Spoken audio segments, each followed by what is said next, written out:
Welcome to Ekesha's Foreign Exchange Made Easy class. Today is 16th session. Last day I have discussed future terminology and initial margin. Today it will be continued with mark to market margin. Come to value at risk. VAR. VAR is a method of measuring potential loss for a portfolio or an investment over a given period of time and helps in analysis and estimation of how much an investor may suffer the minimum loss within a specified period with some predetermined confidence level, that is probability. So VAR statistics has three components. Number one is time period. Number two, confidence level. Number three, loss amount or loss percentage. Time period means 1 day or 1 week or 1 month. Confidence level means 95% or 99%, etc. Loss percentage on the contract value. VAR, value at risk, VAR, can tell us, for example, that in 1 out of 21 days, an investor can expect to face a loss of at least certain percentage, say 2% or 3% of total portfolio value. Thus, it helps to determine the amount of potential loss, the probability that the amount of loss and the time frame. For example, a 3% VAR of $50 over next week means that a minimum loss that would occur within next 1 week, that is $50, and the probability of losses is 3%, that is 97% chance that the loss will not exceed $50 within next week. The initial margin requirement is based on a worst case loss of a portfolio of individual client across various scenarios of price changes. The various scenarios of price changes would be so computed so as to cover a 99% value at risk over a 1 day horizon. In order to achieve this, the price range is fixed at 3.5 standard deviation. The standard portfolio analysis of risk span methodology is adopted to take an integrated view of the risks involved in the portfolio of each individual client, comprising his position in future contract across different maturities. SPAN uses the prices and volatility of the underlying securities along with other variables to determine maximum possible loss for a portfolio and determine an appropriate margin. SPAN margin is monitored and collected at the time of placing an order and revised by the exchange throughout the day. Extreme loss margin is an additional margin charged by the exchange in addition to initial margin. ELM is designed to cover the losses beyond the level predicted by VAR models. ELM is usually a fixed percentage of the value of the contract and is applied to the both buy and sell position. ELM acts as a buffer to account for extreme market movement that may exceed the estimated VAR. It provides an additional layer of protection during the period of heightening risks. Mark to market margin, MTM. MTM in future contract is the process of daily settlement of gains and losses due to change in the market value of securities, which happens on a continuous basis at the end of each day, and final settlement which happens on the last trading day of the future contract.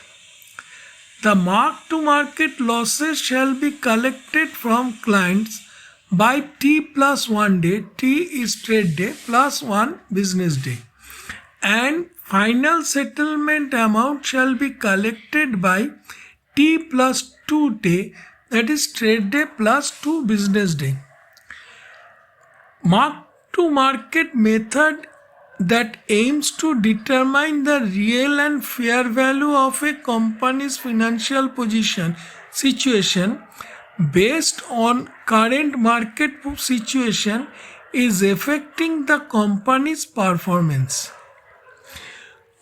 For instance, rising bond yield causes public sector banks to incur mark-to-market MTM losses up to rupees 13,000 crores in their bond portfolio in April-June quarter 2022, that is quarter 1 in financial year 2023. When bond yield rises, the price of the bond decreases. It happens when the rate of interest increases. In mark-to-market, the trader of long future will incur a loss. And this bond chapter will thoroughly discuss in interest rate derivative. Now come the Reserve Bank of India Financial Stability Report warns banks are vulnerable to trading losses as rising interest rates erode the value of their bond position. This could potentially reduce their lending and harm overall economy activity, particularly in countries with fiscal vulnerability and undercapitalized banking system. Next, maintenance margin. The maintenance margin is the minimum amount of money that the trader must maintain in the initial margin account, and the margin money should not fall below this specified level. If it falls below, the broker will make a margin call to the client to top up the account. That is, the client must immediately deposit sufficient fund to bring the account back to the initial margin level.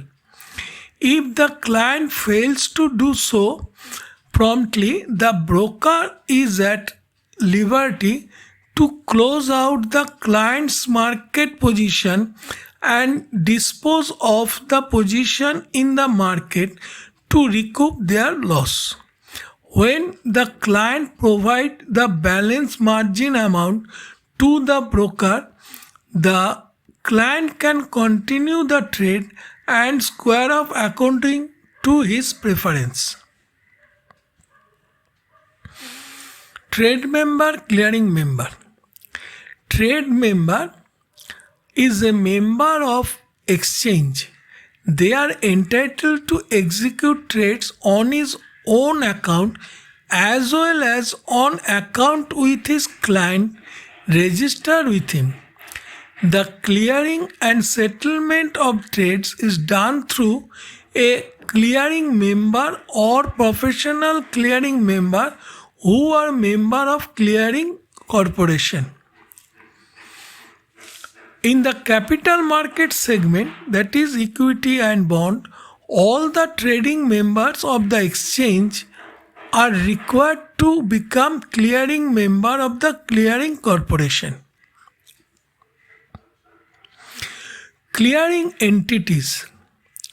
Clearing and settlement activities in the derivative segment are undertaken by clearing corporation with the help of clearing member.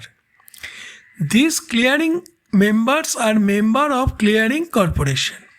The following entities are eligible for clearing and settlement of trade activities of trade member.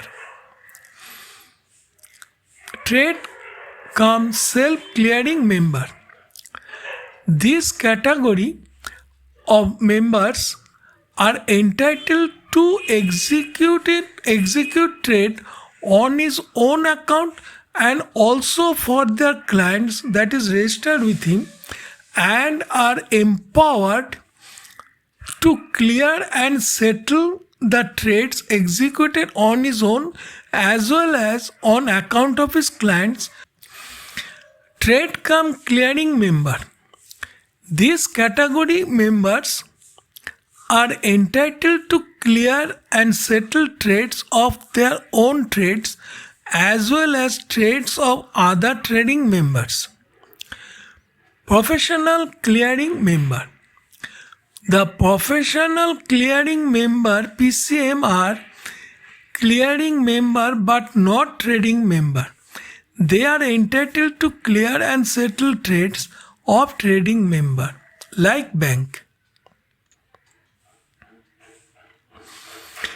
A trading member XYZ trades for his own proprietary account and has 3 clients A, B and C trading through him. The day-wise trading activity is given below. Trading member client A, client B, client C. Buy 50 lots and sell 70 lots.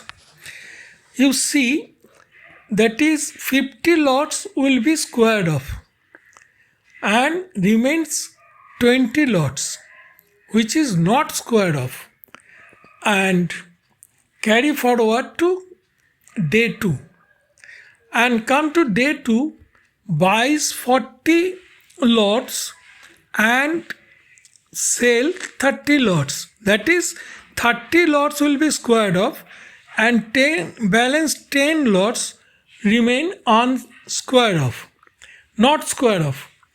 So the first day carry forward lots, that is 20 short lots, will be adjusted to with the long 10 lots which is not squared off in the day 2.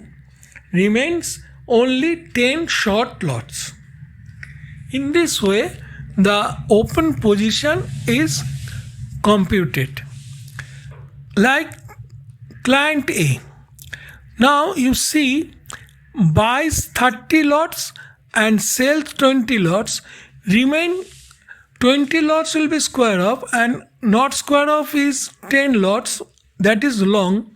And in the second day, you see buy 10 lots and sell 30 lots, which is only 20 short lots remain, and these 20 short lots will be adjusted with the 20 buy lots. 10 buy lots, remains only 10 short lots.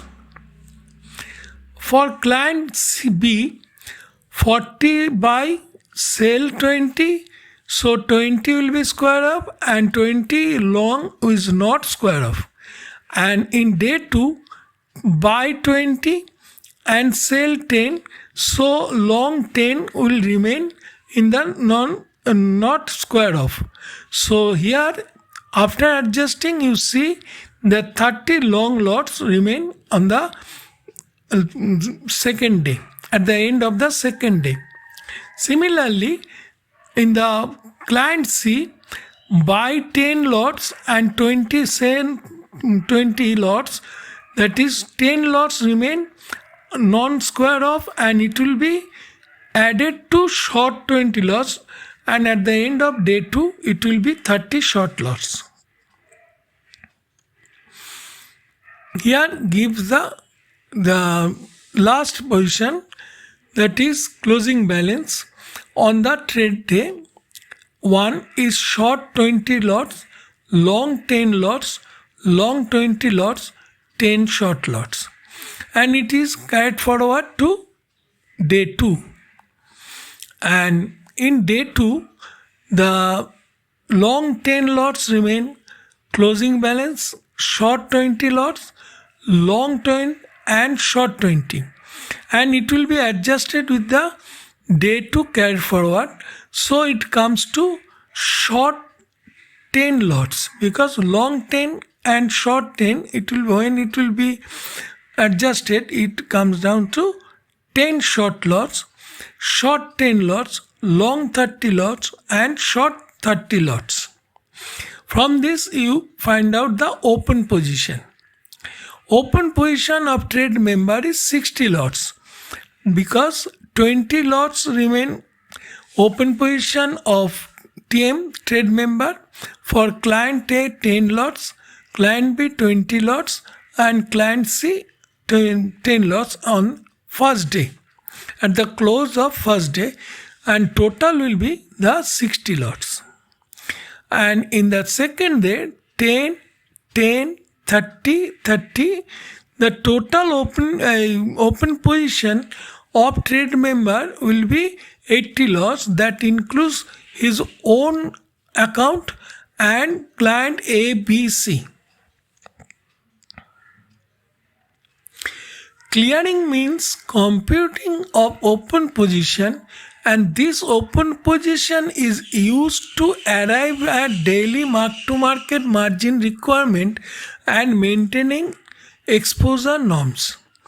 The settlement could be of mark-to-market settlement, which happens on daily basis, and on final settlement, which happens at the expiry of the contract, that is actual pay in, that is cash inflow for gainer, or payout, that is cash outflow for the loser, to settle the contract.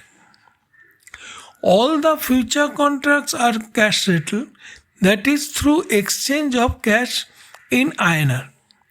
Currency future contracts have two types of settlement. Mark-to-market settlement, which happens on a continuous basis at the end of each day,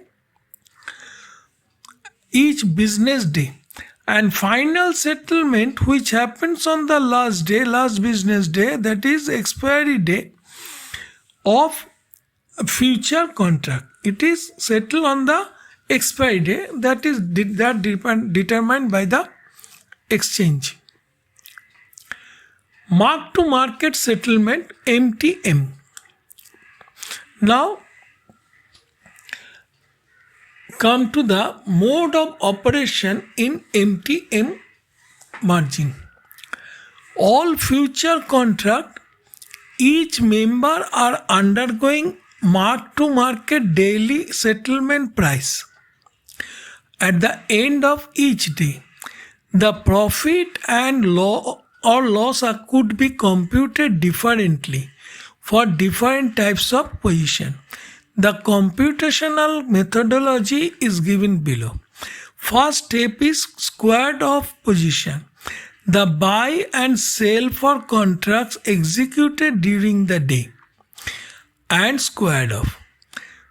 For position not squared off, the trade price of not squared off is to be executed with settlement price of the day, which is announced by the exchange, to find out the gain or loss.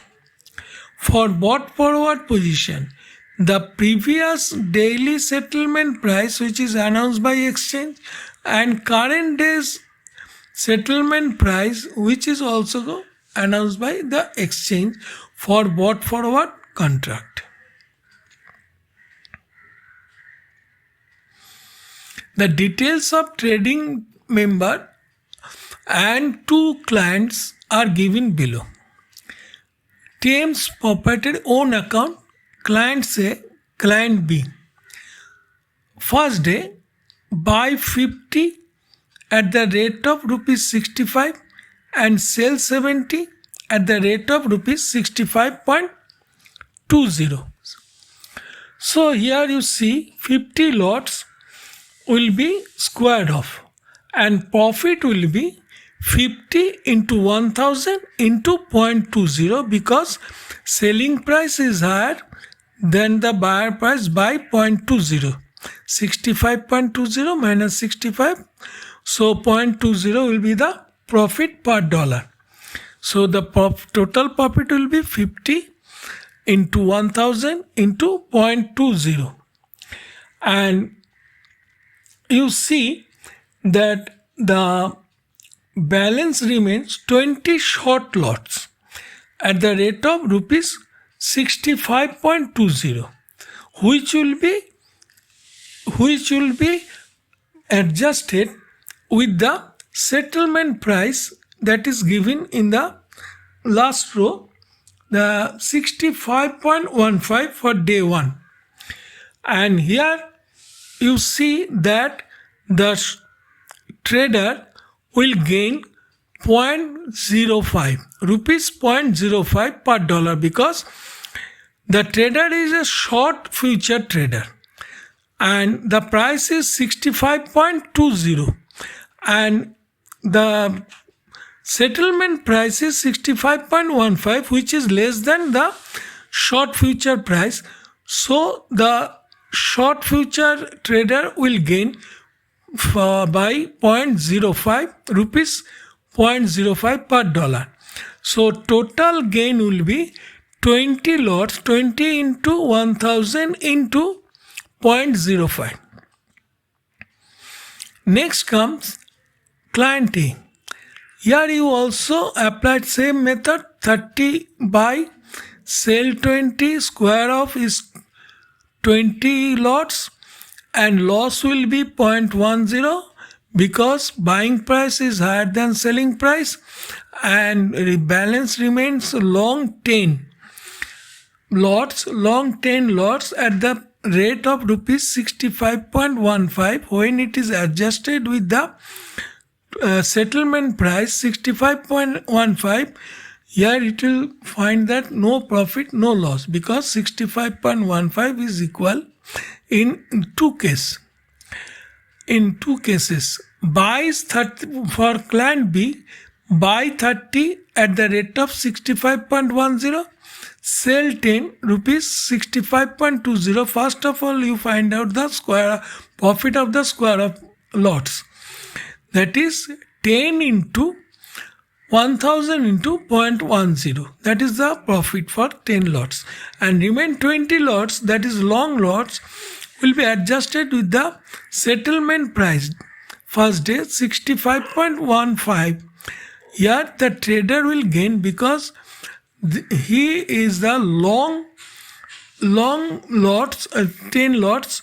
That is, if the price increase, then he will gain. Here he will gain 0.05. And for the day 2, that will come after, it will be adjusted with day 2 settlement price 65.30. Now from the first day transaction, the TM deal, 50 into 1000 into 0.20, 10,000 profit. And for not squared up, that is 20 lots remain, that is short into 1000 into 0.05. That is difference between the future price, lot price, future price 65.20 and transaction price, settlement price is 65.15. So the profit will be 1000. And bought forward here is nothing, none, and total profit will be 11,000. Next, client A, 20 lot into 1000 into 0.1, that is loss is 2000. And for not square of it will be nil. That is both case 65.15 is the price. And for bought forward position, none. Client B, for square of portion, he earned a profit of rupees 1000, and in the settlement in the non-square, that is compared to the settlement price, he also earned a rupees 1000. Total profit will be 2000, and client A will incur a loss of rupees 2000. Up to this stage is called clearing operation. Clearing means that find out the open position and profit and loss of each participants. For trade member, the profit is 11,000, and for client A is loss is 2,000, and for client B profit is 2,000. Next step is the settlement, pay in, pay out. Here trade member will collect rupees 2,000 from client A as mark to market margin and deposit it with clearing member. He also received rupees 13,000 as mark to market profit from its clearing member, and it would distribute it at rupees 11,000 to his own account and rupees 2,000 to his client account. This is called settlement. Pay in, pay out. Cash inflow for the gainer from the loser, and cash outflow from the loser. That is payout. For second day, you come, the ultimate position at the end of day 1 will be bought forward 20 lots, short 20 lots at the rate of rupees 65.20, and long 10 lots at the rate of 65.05, and long 20 lots at the rate of rupees 65.20. This is bought forward on second day. So to find out the profit and loss of bought forward, here I calculate this. It will be number of lots into lot size into difference in two settlement price. Here for trade member, 20 lots remain bought forward, and the profit will be 20 into 1000, 20 into 1000 into 65.15 minus 65.30.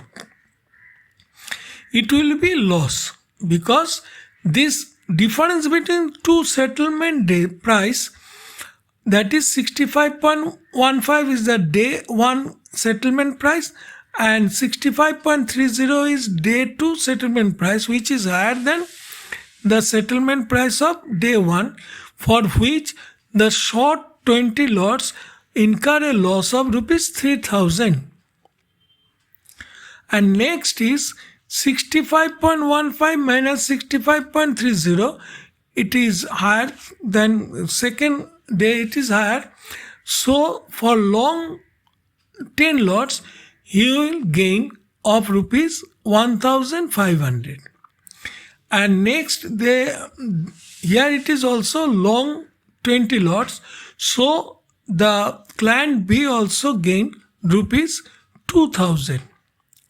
Now the day 2 transaction, buy 50 lots at the rate of 65.40 and sell 40 lots at the rate of 65.30.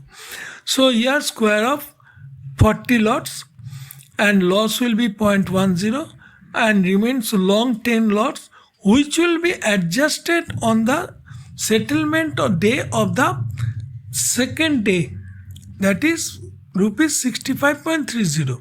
Here the price for long 65.40 and settlement price on the day 2 is 65.30. So the trader will incur a loss of rupees 0.10.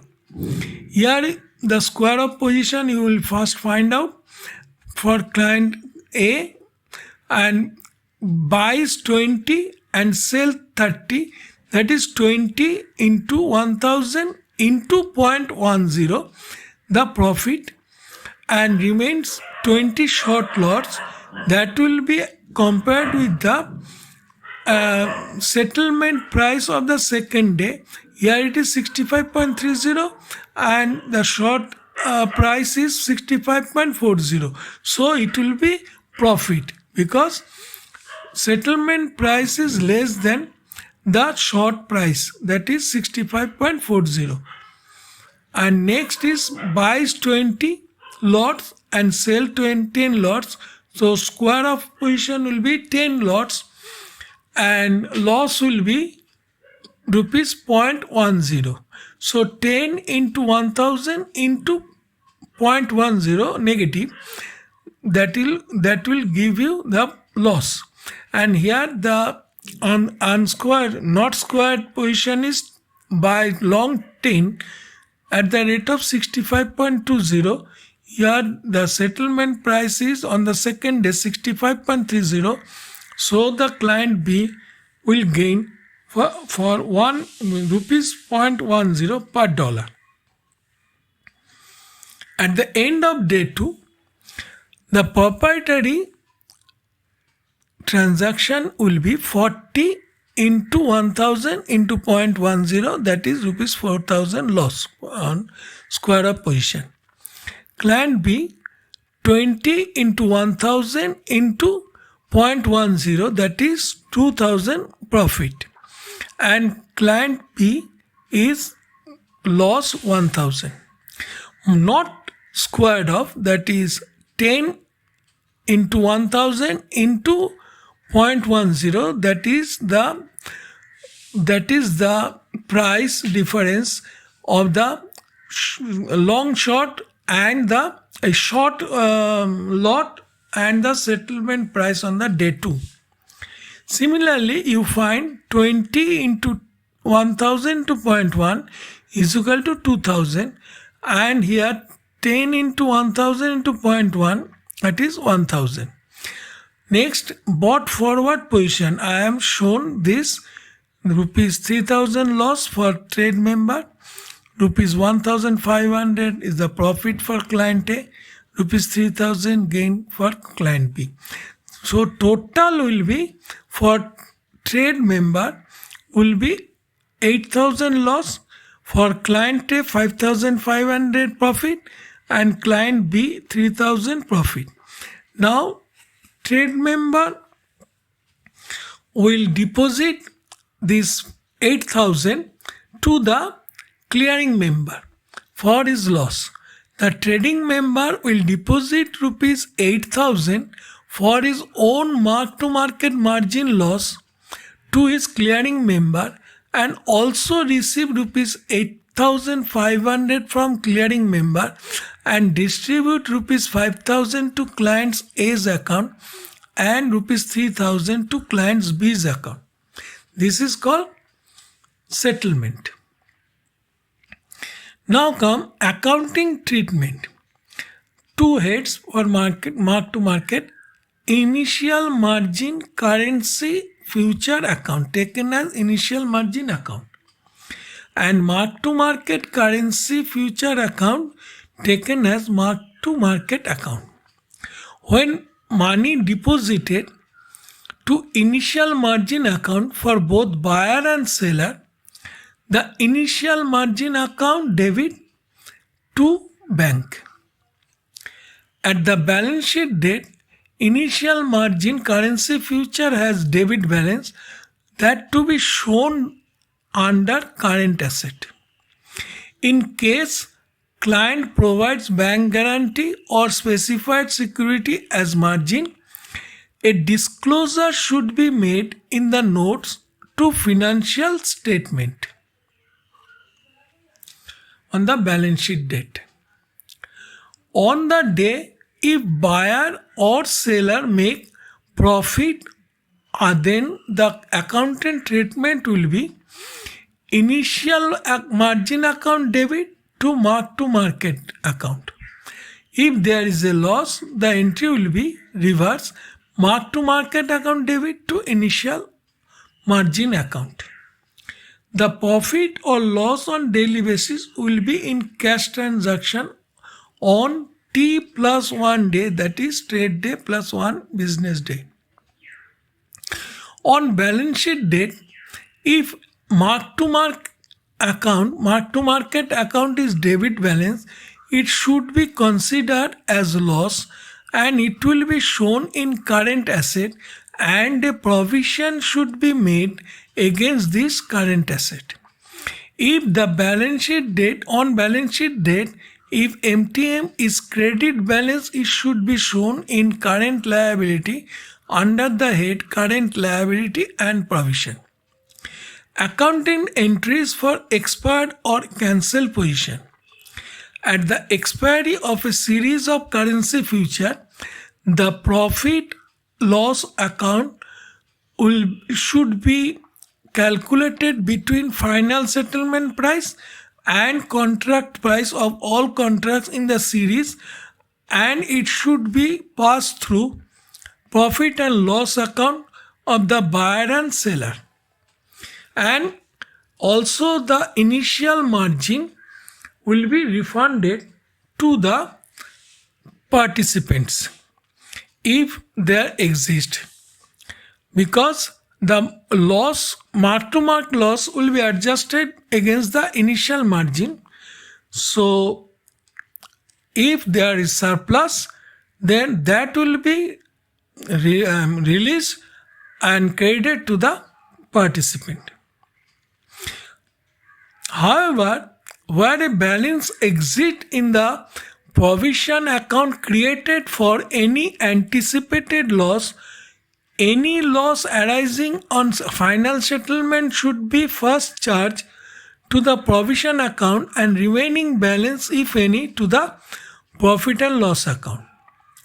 In accounting entries in case of default by client. When a client defaults in making payment in respect of daily settlement, the contract is closed out. The amount not paid by the client is adjusted against initial margin. In the books of client, the accounting entry will be MTM account debit to initial margin account. That is, it is adjusted with the maintainable accounts of the initial margin. On settlement, the amount of initial margin which is in excess of amount adjusted against MTM not paid will be released. The accountant treatment will be bank account debit to initial margin account. In case amount to be paid on daily settlement exceeds the initial margin, the excess is a liability and should be shown as under the current liability and provision on balance sheet date. Now, today I close the class here. Next day, I'll solve a problem on initial margin and mark-to-market margin. Thank you.